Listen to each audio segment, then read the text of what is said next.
Paz, Senhor, povo de Deus. Bora começar não, né? Continuar, né? É preciso continuar, né? Ler a Bíblia, no caso, eu fiquei esses 2 dias sem conseguir vir.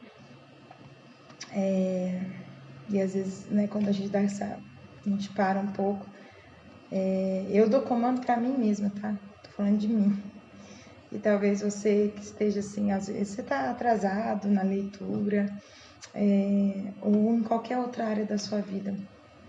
Não pare. Continue num ritmo talvez um pouco mais acelerado, não no ritmo que você imaginou, mas continue. Há uma carreira que nos foi proposta e a palavra diz: corra pacientemente. Parece que não faz sentido. Correr parece que precisa de agilidade, pacientemente. É os mistérios de Deus, é o continuar com muita paciência, esperando os dias maus passarem, né? Mas não perdendo o alvo que é Jesus. Amém? Hoje nós vamos ler Jeremias, capítulo 41 e capítulo 42. Vai dizer assim: sucedeu, porém, no mês 7º, que veio Ismael, filho de Netanias, filho de Elisama, de sangue real, e com ele 10 homens, príncipes do rei, a Gedalias, filho de Aicão, a Mispá, e comeram pão juntos ali em Mispá. E levantou-se Ismael, filho de Netanias, com os 10 homens que estavam com ele, e feriram a espada a Gedalias, filho de Aicão, filho de Safã, matando assim aquele que o rei da Babilônia havia posto por governador sobre a terra. Também matou Ismael a todos os judeus que com ele, com Gedalias, estavam em Mispá, como também aos caldeus, homens de guerra que se achavam ali. Sucedeu, pois, no dia seguinte, depois que ele matara Gedalias, sem ninguém o saber, que vieram homens de Siquém, de Siló e de Samaria, 80 homens com a barba rapada e as vestes rasgadas, e retalhando-se, trazendo nas suas mãos ofertas e incenso, para levarem à casa do Senhor. E saindo-lhes ao encontro, Ismael, filho de Netanias, desde Mispá, ia chorando, e sucedeu que, encontrando-os, lhes disse: vinde a Gedalias, filho de Aicão. Sucedeu, porém, que, entrando eles até o meio da cidade, matou-os Ismael, filho de Netanias, e os lançou num poço, ele e os homens que estavam com ele. Mas houve entre eles 10 homens que disseram a Ismael: não nos mates, porque temos no campo tesouros, trigo, cevado, azeite e mel. E ele por isso os deixou e não os matou entre os irmãos. E o poço em que Ismael lançou todos os cadáveres dos homens que mataram por causa de Gedalias é o mesmo que fez o rei Asa por causa de Baasa, rei de Israel. Foi esse mesmo que Ismael, filho de Netanias, encheu de mortos. Ismael levou cativo a todo o restante do povo que estava em Mispá, isto é, as filhas do rei e todo o povo que ficara em Mispá, que Nebuzaradã, capitão da guarda, havia confiado a Gedalias, filho de Aicão, e levou os cativos Ismael, filho de Netanias, e se foi para passar aos filhos de Amon. Ouvindo, pois, Joanã, filho de Careá, e todos os capitães dos exércitos que estavam com ele, todo o mal que havia feito Ismael, filho de Netanias, tomaram todos os seus homens e foram pelejar contra Ismael, filho de Netanias, e acharam-no ao pé das grandes águas que há em Gibeon. E aconteceu que, vendo todo o povo que estava com Ismael, a Joanã, filho de Careá, e a todos os capitães dos exércitos que vinham com ele, se alegrou. E todo o povo de Ismael levava cativo de Mispá, virou as costas e voltou, e foi para Joanã, filho de Careá. Mas Ismael, filho de Netanias, escapou com 8 homens de diante de Joanã, e se foi para os filhos de Amon. Então tomou Joanã, filho de Careá, e todos os capitães do exército que estavam com ele, a todo o restante do povo que havia recobrado Ismael, filho de Netanias, desde Mispá, depois de haver matado a Gedalias, filho de Aicão, isto é, aos homens poderosos de guerra, e às mulheres, e aos meninos, e aos eunucos que havia recobrado de Gibeon. E partiram indo habitar em Jerute-Quimã, que está perto de Belém, para dali irem e entrarem no Egito, por causa dos caldeus, porque os temiam, por ter Ismael, filho de Netanias, matado a Gedalias, filho de Aicão, a quem o rei da Babilônia tinha feito governador sobre a terra. Então você vê que é uma nação que está foi mandada para exílio, ficaram uns poucos.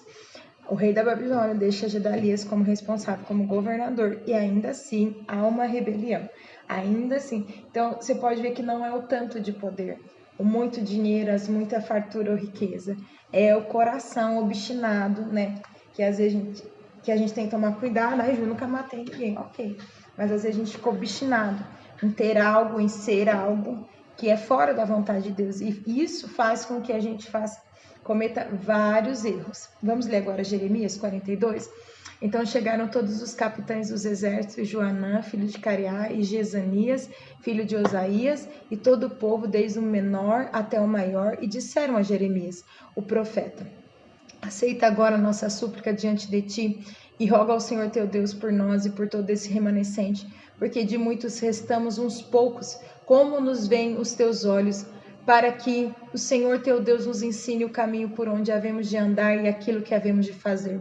E disse-lhe Jeremias, o profeta: eu vos tenho ouvido, eis que orarei ao Senhor vosso Deus, conforme as vossas palavras, e seja o que for que o Senhor vos responder, eu vou-lo declararei.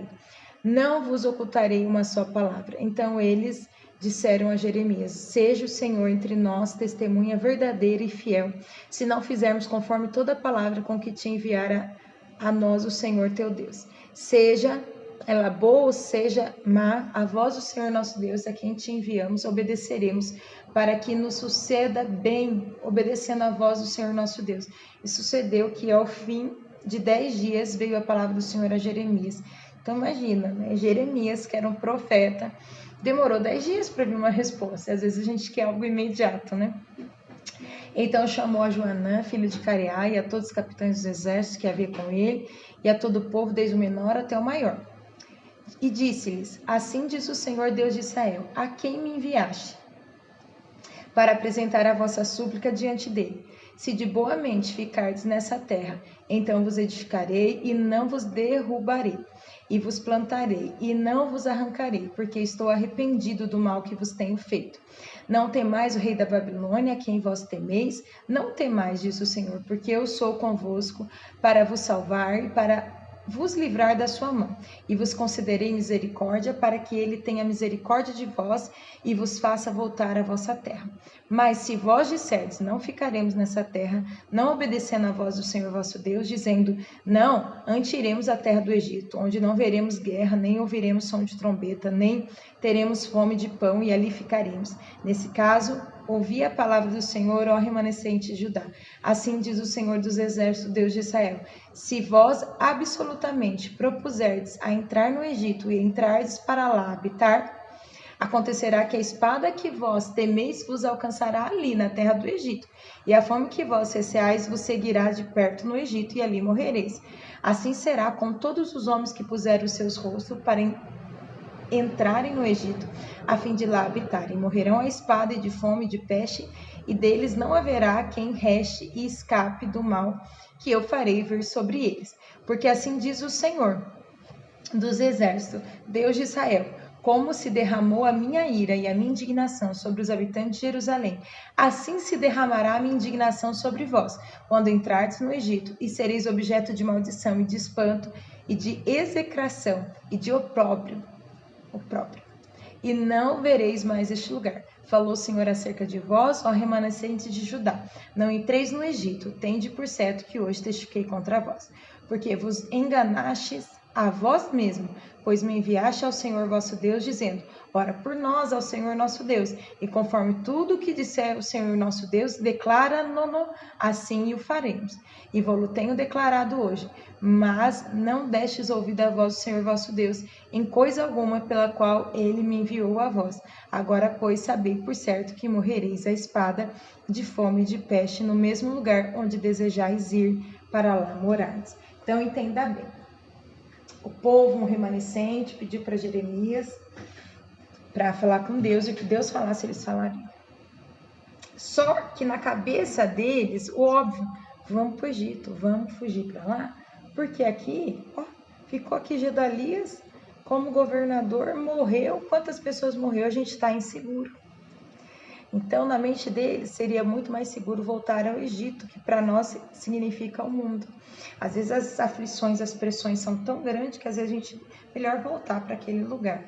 Mas o Senhor está dizendo, fiquem aqui, que vocês não vão passar fome aqui e vocês vão estar protegidos aqui. Mas se vocês não me ouvirem, o que vocês estão com medo que aconteça aqui, vai acontecer lá. Então, gente, o que a gente pode aprender com isso? A gente pode aprender que o nosso Deus é um Deus que nos adverte. Se às vezes você está, por exemplo, eu moro em Itápolis, o Senhor pediu para eu morar em Itápolis. Ah, mas seria tão melhor, eu teria outras oportunidades se eu fosse para tal cidade. Só que o Senhor falou que é aqui. Então, não é independente, não é a bênção do Senhor, não se traz por nome de cidades, estados ou país. A bênção do Senhor está onde há obediência à sua palavra. Seja obediente onde Deus te colocou. Ju, mas eu não aguento essa pressão, olha só o que está acontecendo ao meu redor, né? Como aconteceu com Didalias com o povo. Fica onde Deus está dizendo, e Deus falou que vai te cortar, Ele vai te guardar. O problema é que às vezes a gente confia mais no nosso intelecto, no que a gente pensa, do que no outro, né? Mais no outro do que no nosso próprio Deus. Abba, Pai, nós oramos, nós pedimos som do nosso coração, vê se há algum caminho mau. Às vezes nós somos muito soberbos, Senhor, em achar que nós temos a melhor escolha, a melhor opinião. Isso é mentira, Jesus. A cada dia, Senhor, eu me prostro diante do Senhor. O Senhor sempre tem os melhores caminhos. Caminhos de paz, caminhos de nos fazer prosperar. Apesar de quando nós olhamos, Senhor, parece tudo o inverso. Eu te amo, eu te louvo e eu quero sempre estar na sua presença. Ajuda-me, Senhor, a ouvir a sua voz e a te obedecer. E a cada um que aqui está comigo. Apesar do que os nossos olhos veem, que o nosso coração se conserve no que o Senhor tem dito. Em nome de Jesus. Amém? Fique com o que o Senhor tem dito. Fique com o que o Senhor tem dito, né? Porque na obediência há uma bênção. Que você pode estar em qualquer lugar mais privilegiado no mundo. No mundo, né, ao olhar humano. Mas talvez você estiver lá em Lodebar. Mas se os olhos do Senhor estiver lá, é o que te basta. Amém? Deus abençoe você e sua casa, que tudo estiver bem. Amanhã está de volta para continuar lendo a palavra do Senhor.